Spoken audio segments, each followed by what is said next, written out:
So about 2 months ago, I made these videos.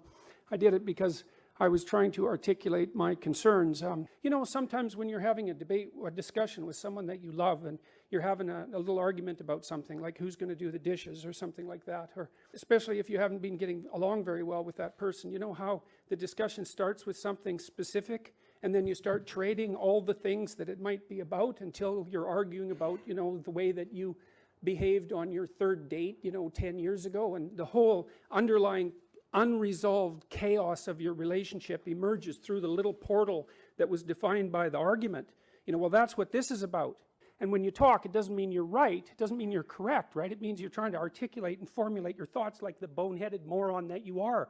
And you're going to stumble around idiotically, because what the hell do you know? You're full of biases, and you're ignorant, and you can't speak very well, and you're over emotional, and you know, you've got just problems that you can hardly even imagine that are interfering with your ability to state something clear. And so what you do is you do your best to say what you mean, and then you listen to other people tell you why you're a blithering idiot, and hopefully you can correct yourself to some degree as a consequence of listening to them. And you see, that's what free speech is about. It isn't just that people can organize themselves and their societies by thinking. You can't do that because there's only one of you. What you have to do is you have to articulate your thoughts in a public forum so that other people can attack you, and hopefully in a corrective manner. And then you want to, you know, step back a little bit and think, okay, well, you know, I was a little arrogant there, and I was a little over emotional there, and I didn't get that quite right, and maybe I'm outright biased on that front. And you want to correct what you say, because then you correct how you are, and then you correct how you act in life, and then you correct your society. And to the degree that we limit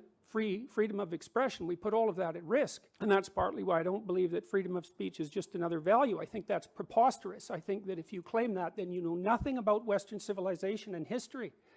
Freedom of speech is not just another principle.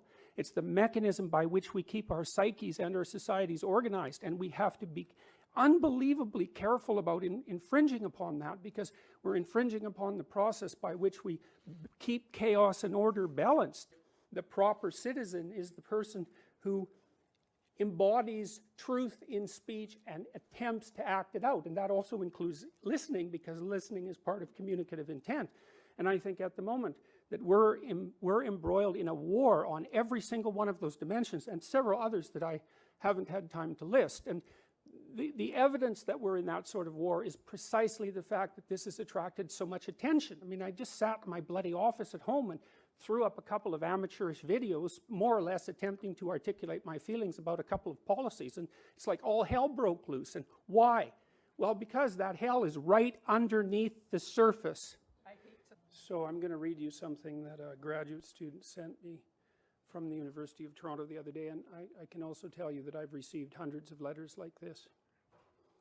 Today I had a tutorial at the University of Toronto where I talked about Jordan Peterson and issues of personal identity, legally sanctioned identity categories, etc.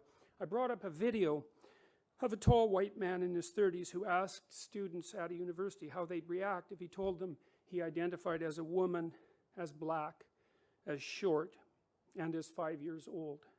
Spoiler alert. Students in the video resist some of the later categories a bit, but are mostly accepting. Still, students were not engaging in discussion. I asked them why.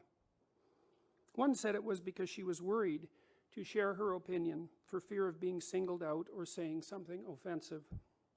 I asked who else was not speaking for that reason. The whole class put their hands up. No participation. Why?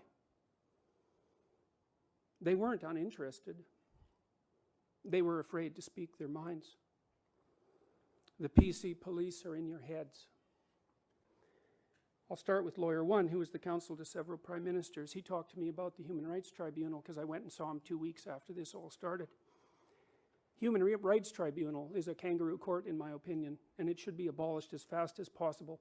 It's one of the many institutions in Canada that pose a threat to your freedom that is of almost unimaginable proportions. Here's what this top lawyer told me.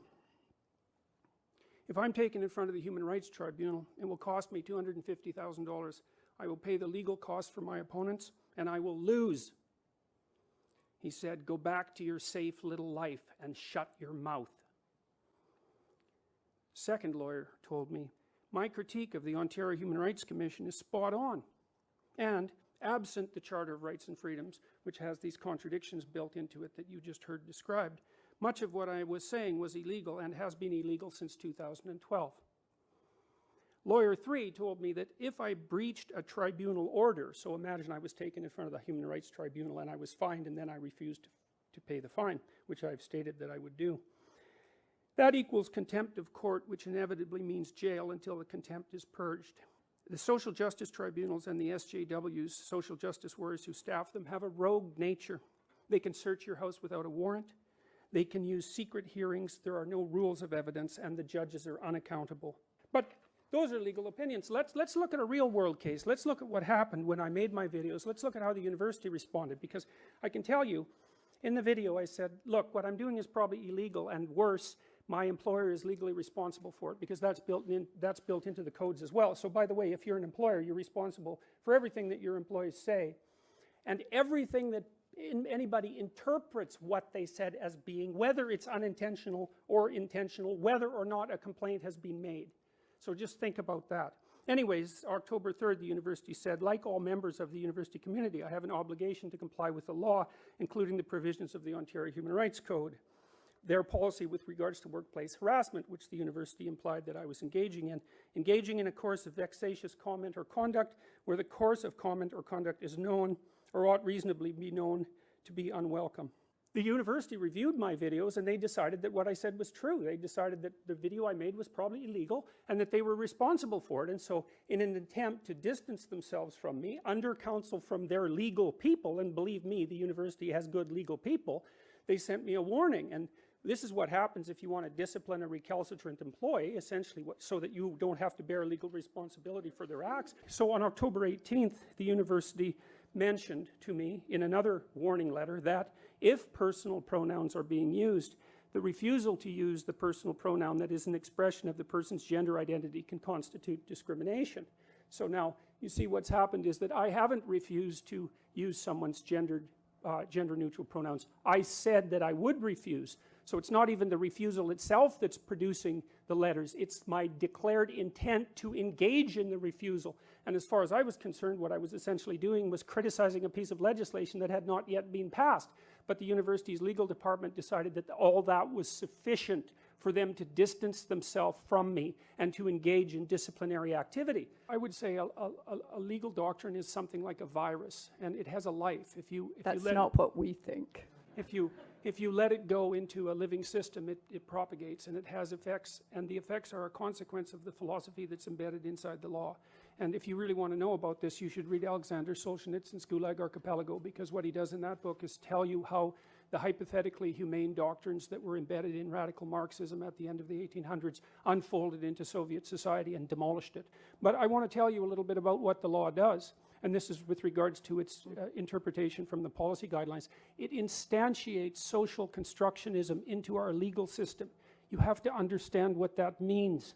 There's a huge debate about how human identity is upon what grounds human identity is predicated.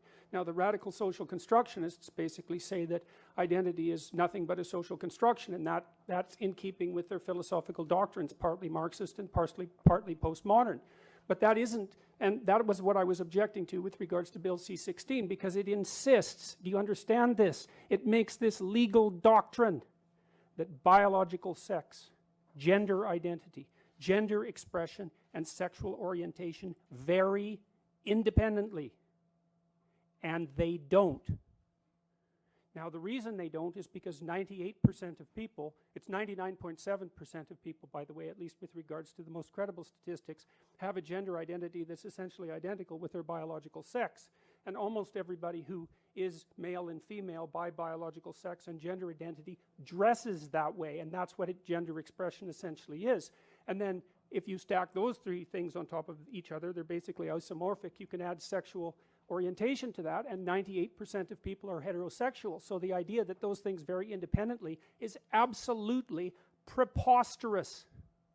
But it's written into the law, and that has terrible consequences. You see, I don't know, for example, now, to what degree any discussion in universities of the biological differences between men and women are legal.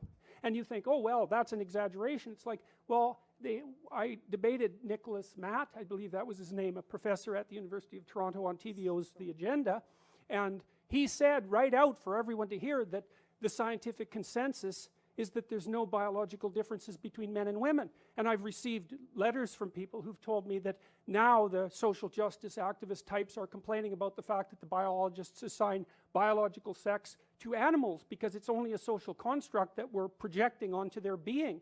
And you know, we just heard that the chromosomal level of analysis is complex. It's not that complex. What we have is a bimodal distribution with a tiny number of exceptions, and that, by the way, is not a spectrum. And one of the things it builds in, for example, is the claim that identity is only subjectively defined, and that's built right in. It says that your identity is whatever you think it is. Well, let me tell you, as a practicing psychologist, that's absolute rubbish. Your identity, look, when children are 2 years old, that's what they think. They think that their subjective reality is everything, and what you do is you socialize them between the ages of 2 and 4 to adopt an identity that's part of a cultural negotiation. It's like your identity is part of a cultural negotiation. It's partly the game you play and partly the game that I play with you, and I have to be a voluntary participant in that. And not only is it not subjectively defined, which detaches it entirely, by the way, from the underlying biological and the underlying objective reality, making any claim you want for your subjective identity valid. The other thing it does, it completely obliviates the idea that identity is actually a pragmatic entity, for God's sake. It's like if you're a lawyer or a father or a mother, like an identity that has some solidity to it. Your identity is also a vehicle within which you travel through life, right? It's a set of tools, a set of pragmatic tools that you use to interact with the social and the natural world. It's not only your subjective whim. The idea of gender identity, which is only defined subjectively in the relevant law, has been studied intensively by personality psychologists such as myself. In fact, my lab has done some of the, I wouldn't say the most fundamental research on it, but you know, we're in the ballpark. Here's a little story. Okay, so the differences between personality between men and women are basically what constitutes gender identity insofar as it's not merely subjective. And one of the things that's happened is that as the Scandinavian countries have equalized their political and sociological landscape, the differences in identity between men and women have got larger, not smaller. Do you understand that? That's a refutation of the social constructionist claim. So what happens is that if you flatten out the landscape so that there are very few socioeconomic differences, say, or sociological differences in the treatment between men and women, what happens is the biological difference maximizes. It maximizes. Do you understand? That means men and women get more different, not more the same. And the thing about women in the audience, bloody hell, you should think about this, because don't you want to pursue the things that you're interested in? And if you pursue the things that you're interested in, because you're interested in different things than men, I'm telling you, and if you look at the interest variation, this has been established technically, if you look at the interest variation, there's almost no overlap between men and women if you sum up the differences in interest and temperament. Okay?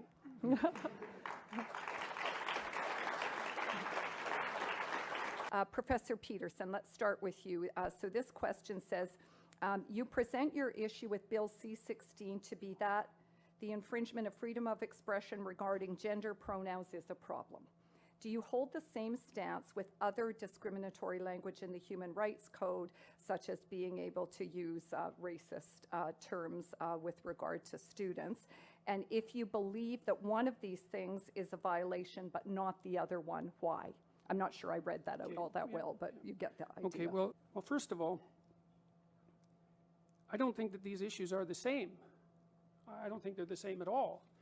I mean, I've been thinking about the pronoun thing, you know, because one of the things that people, it put me back on my heels for a while, because the claim was basically, well, it's something like, why doesn't the mean professor just play nice and respect people by using their pronouns? And it took me like 3 weeks to unpack that, because who gets questioned about pronoun use? I don't know why the hell I use the pronouns I use. I use them because they're part of the language. I use he and she because that's what everyone uses. And so then I had to think about, well, why do we in fact use pronouns? And we use them in part for the same reason that we use other categories, and that's to simplify the world for functional purposes, roughly speaking. But then I was thinking, well, is the use of he and she a mark of respect? And the answer to that is, well, no, it's not a mark of respect. It can't be a mark of respect. What you call 4 billion people can't be a mark of respect, right? It's a mark of basic categorization. And so then the claim comes up, well, if someone wants you to use a particular pronoun, then you're disrespecting them if you don't. It's like, okay, let's think that through a bit. Well, that assumes that when I'm using he or she for people in normal parlance, that I'm actually indicating my respect for them. And that's not true. It's like if I don't know you, I classify you generically, and basically I classify you in terms of how you present yourself publicly. I suppose that's your gender expression.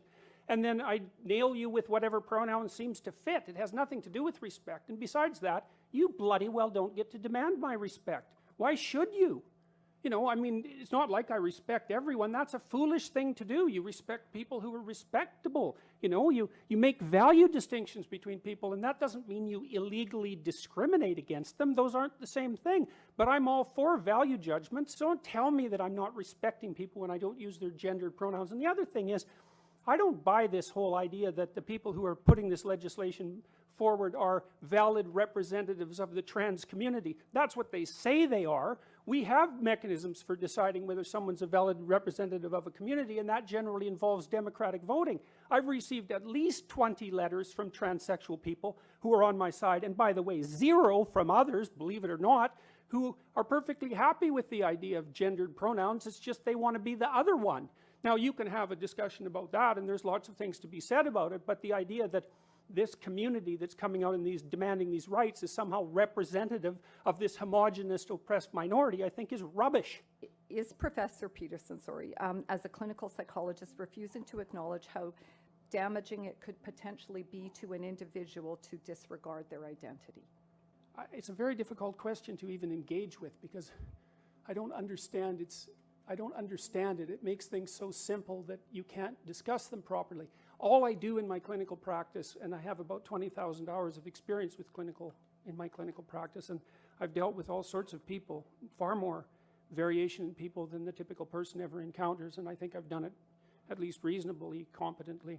All my discussions with people in my clinical practice are about their identity, given the definition of identity that I brought forth, how they feel about themselves, how they conceptualize themselves, because those are two different things, how that plays out in their interactions with other people, and what the functional significance of that is. And I'm going to say forthrightly, well, 2 things. One is that I don't believe that any of my clients have had cause to worry about my interpretation of their identity, because what I do in my practice is help them discover what that is. I'm seriously not interested in imposing any ideas of identity onto someone, because I can't do that. I don't know what the right vehicle is for you to travel through life. What I can help you do is articulate your concerns. I can ask you questions where I see contradictions in your self-articulation. I can help you make plans for the future. And I've helped thousands and thousands and thousands of people, by the way, make plans for the future with the stuff that I do online. And so I'm helping people build a genuine identity. Well, and that's what I do. So that's the answer to that question, and I think I do it well. I mean, in stuff we've done from a research perspective with the Future Authoring Program, which I offered to people free a week and a half ago to help them catalyze their identities, we've helped 5,000 university students increase their grade point average 20% and decrease their dropout by the same. And the biggest effect has been with men and non-Western ethnic minority students who've accelerated their performance up beyond the range of the normal for the dominant culture. A pure psychological intervention, I might say, and not a sociological intervention. So I'm perfectly willing to stack my record on identity formulation up against anyone's. And I should also point out that I think where I'm most vulnerable in this entire debate, and I expect this will happen, and there's already been noise about it on the Ontario Psychological Association website, I think they'll probably come after my clinical license. So that'd be my guess. So I think we might be straying a little away from the question now. So thank you. No, we're not, because that question involved my clinical practice. I'm not straying a bit. That involved my clinical practice, and there was a reason that the question was posed. So I'm not straying. Thank you. Why do you feel that someone's personal gender identity and pronouns infringes your free speech? can one not also argue, based on your interpretation, that professors can use racial slurs in their classroom and that the inability to do so would violate their freedom of speech? Well, that's pretty much the same question, I think. I think that we're crossing a dangerous line, and the line is the requirement that's being put upon people by government agencies with the full force of the law behind them to decide what language categories you're going to use. When I opened this debate, this forum, I tried to explain what this is about, and I couldn't explain everything that it's about because it's about too many things. But one of the things it's about is ideology and the distinction between the left and the right. And let's say, now, I truly believe that these made-up pronouns, of which there are many, dozens in fact, and there's no consensus on them. I was just going to ask if you could go back to the point about the analogy between the racial slur and the I don't think there's any use. analogy at all. But I that's think what the difference people wanna between, hear you I'm on. talking about compelled speech. There's a difference between saying that there's something you can't say and saying that there are things that you have to say. And I regard these made-up pronouns, all of them, as the neologisms of radical PC authoritarians. Do you understand that? And I'm not a fan of that sort of person. And the reason I'm not a fan of that sort of person is because I've done my homework. I've read everything I can get my hands on in the development of authoritarian political systems, and I know the literature inside out and backwards. And I am not going to be a mouthpiece for language that I detest. And that's that.